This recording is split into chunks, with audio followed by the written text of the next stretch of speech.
بلکہ تیسرا سرفراز خان ہیں سرگودا سے، وہ کہتے ہیں عام انتخابات میں تقریباً 2 ہفتے باقی ہیں، جو جوش و خروش ماضی میں الیکشن سے پہلے نظر آتا تھا اس کی شدید کمی محسوس کی جا رہی ہے.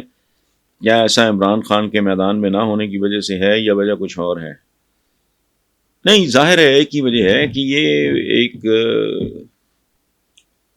الیکشن سے زیادہ یہ ایک ارینجمنٹ کا تاثر دے رہا ہے. الیکشن کم اور ایک بندوبست سا، ایک ارینجمنٹ سا ہے، اس لیے نہیں. دوسری بات یہ ہے کہ کھلاڑی مکمل نہیں ہے. مجھے نہیں پتا کرکٹ کی ٹیم میں کتنے ہوتے ہیں، لیکن اس سے 3 کم یا 2 کم ہوں گے تو میچ کا کیا بنے گا میں نہیں جانتا. اس میں ایک اہم ترین کھلاڑی جو ہے. اور دوسری بات یہ ہے کہ نفرت ہے بیسیکلی. پنجاب میں رونق لگتی ہے اگر نواز شریف کے پلے کچھ رہ گیا ہوتا. اب یہ جیت جائیں، یہ 2/3 میجورٹی بھی لے جائیں، نہیں، لوگوں کے اندر ان کے لیے غصہ بھی بڑھے گا، نفرت بھی بڑھے گی. اس کا انجام کیا ہوگا یہ بعد میں دیکھیں گے. تو ان کے تو پلے ہی کچھ نہیں. جس گہما گہمی اور جوش و خروش اور رونق کی آپ بات کر رہے ہیں، وہ تو ہوتا ہے کہ اگر جینون قسم کا سپلٹ ہو، 100 ووٹر ہے، کچھ ادھر کچھ ادھر، ان کے تو پلے ہی ککھ نہیں. عام سے یہ جو 24-25 کروڑ یہاں اس ملک میں لگا پھر رہا ہے، لاوارث، جس کا نہ کوئی آگا نہ کوئی پیچھا، نہ اس کو پروٹیکٹ کرنے والا، نہ ان سے کو محبت کرنے والا، نہ ان کو عزت دینے والا، نہ ان کو راحت دینے والا. یہ 75 سال سے میں تو اپنے کالموں میں سالوں پہلے میرے کئی مجموعوں میں یہ جملہ شامل ہے.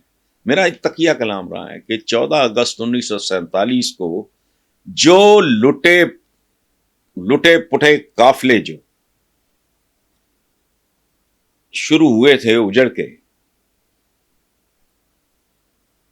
ان کا ہجرت کا سفر آج تک ختم نہیں ہوا. ختم. رائے اما، میرا ایک شعر ہے، سرمایہ کیا رائے چرائی جا سکتی ہے، پانی میں بھی آگ لگائی جا سکتی ہے. اس ملک یہ بنا بس چند 100 یا چند ہزار یا چلو چند لاکھ خاندانوں کے لیے. میں اس میں ان لوگوں کو بھی شامل کر رہا ہوں جو ایک کمفرٹیبل، آسودہ، ایک ہموار زندگی گزارتے ہیں. باقی تو لٹا مارا ہے، ابن فیلڈ، سرے محل شہل، یہ بہت سارا. اور کیا ہے؟ رائے دہی کے جو رائے عامہ کا قتل عام نہیں، وہ جہاں عوام کا قتل عام ہو رہا ہے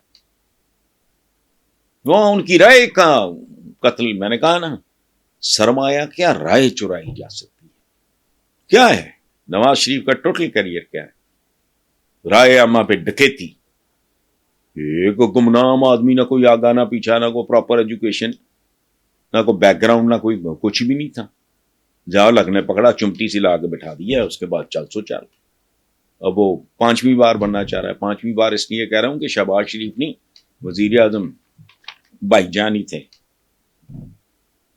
بھائی جان سے ایک بات یاد آئی، وہ سن لیں ذرا، ہلکی پھلکی بات ہے. ٹی وی پہ انٹرویو ہوا ہے ایک زمانے میں، عنایت حسین بھٹی بہت بڑا سنگر ہے، مرحوم ہے دونوں. ایک ان کا بھائی تھا کیفی، وہ تھا بیچارہ واجبی شکل تو، لیکن بھائی چونکہ بہت بھٹی پکچرز بہت مشہور ادارہ تھا، تو وہ بڑے بھائی کی وجہ سے اس کا بھی ٹلہ کچھ دیر لگا رہا. اس کا ٹی وی انٹرویو ہوا کیفی کا. عنایت حسین بھٹی جنرلی سنگر پنجابی کا بہت بڑا پاپولر تھا، پھر بھٹی پکچرز، پروڈکشن ان کی، یہ وہ سارا. وہ جو پی ٹی وی پہ کسی نے پوچھا کہ جی یہ آپ کا فیوریٹ سنگر کون ہے؟ انہیں کہ جی وہ فیوریٹ کیا ہونا ہے، رفیع صاحب ہیں، مکیش صاحب ہیں، مہدی حسن ہیں، لیکن پاجی تے پاجی نہیں. چونکہ عنایت حسین بھٹی پنجابی گانے گاتا. اچھا، انہیں کہ جی تہاڈا فیوریٹ ایکٹر؟ انہیں کہ جی ویسے تے بڑے نے، دلیپ کمار صاحب بھی نے، اشوک کمار صاحب بھی نے، فلاں بھی نے، اس زمانے میں بھی راجیش کھنہ، لیکن وہ پاجی تے پاجی نے. چونکہ وہ بڑا بھرا جڑا وہ ایکٹر بھی سی، کئی فلموں میں عنایت حسین بھٹی ہیرو آیا. انہیں کیا پریشان سا ہو گیا وہ بندہ، پی ٹی وی کا تھا کوئی. انہیں کہا جی ڈائریکٹر؟ انہیں کہا ویسے تے اپنا محبوب خان مدر انڈیا کے اور فلاں فلاں، اس نے 5 کہ جی کیا بات ہے، سبحان اللہ. لیکن پاجی تے پھر تانوں پتہ نہیں جی پاجی نے. سو پاجی تے پاجی نے، شہباز شریف بھی پاجی، ادھر ابا جی، یہ کہانی ہے ساری. تو عوام کا بیچاروں کا کیا ہے؟ پاجی تے پاجی نے، عوام جائیں بھاڑ میں. ہم ہی عوام کرتے پھرتے ہیں. ہم بھی اپنا نام لینے کا شوق ہے، پتہ نہیں کچھ بھی نہیں ہے.